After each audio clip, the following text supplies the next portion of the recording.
Hey cakers, so today I wanted to show you another way to make a fruit ganache.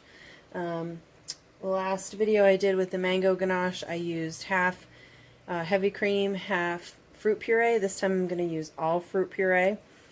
This time I'm also going to pre-melt the white chocolate, because that's just another way to do it I wanted to show you. We're also going to add a little bit of butter this time to make up for the lack of heavy cream.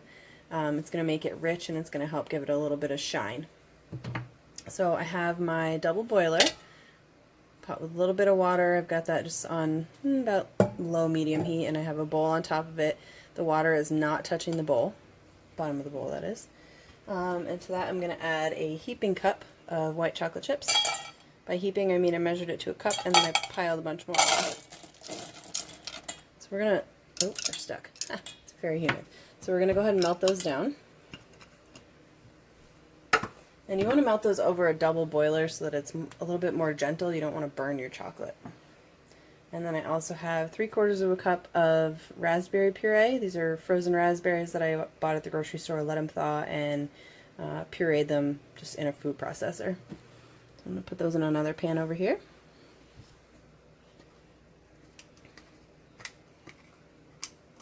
Depending on how you want your final ganache to turn out, you can do different ratios of liquid to chocolate. If you wanted it a little bit thinner, you would do 1:1.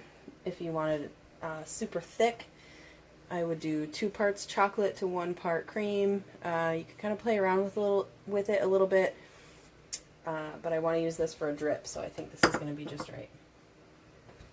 So we're going to let the raspberry come to a slight bubble, and then we're going to melt the white chocolate.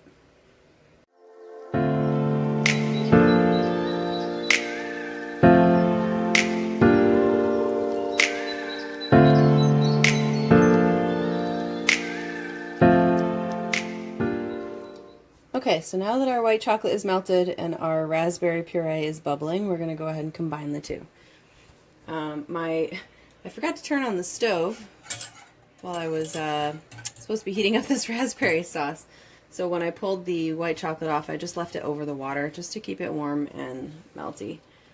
But I didn't want to leave it on the stove because then it can continue to get hot, especially with an electric burner. It just stays so hot. So we have our white chocolate, all melty and delicious. I'm going to take my raspberry puree, and we're just going to combine the two.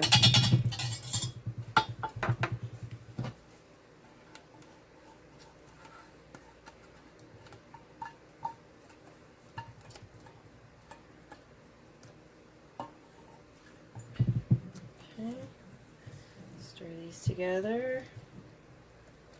Ooh, yum. I wish you guys could smell this. That raspberry, oh my god, one of my favorites.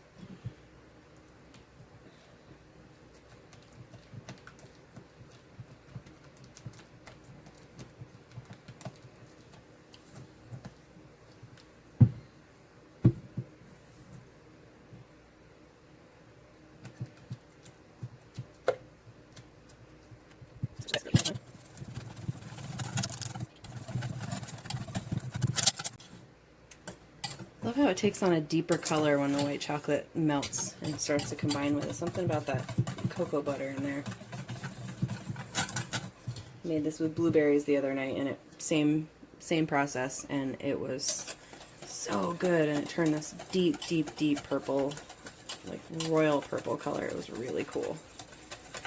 Okay, so the white chocolate's just about in there. Just gonna take a little bit of butter. I'm just gonna eyeball it.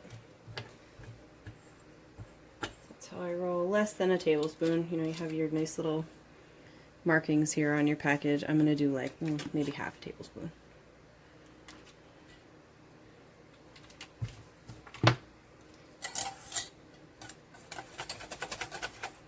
Now it's just going to help make it rich, make it smooth, and give it a little bit of shine.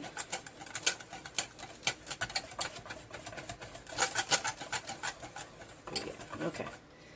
So now most of our white chocolate has melted. You can still see there's a few seeds in there. I strained most of them out, but I like to leave a few in there because it just tells you that it's, you know what you're eating. Like, yeah, that's raspberry. Okay, so that's pretty well combined, so I'm just going to cover that with plastic wrap, pop it in the fridge, and let it cool. Okay, so here's our raspberry white chocolate ganache after it has cooled in the fridge for a while.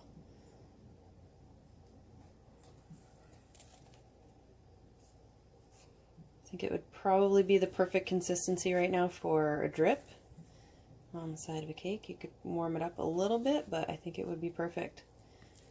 This would be really good in between cake layers.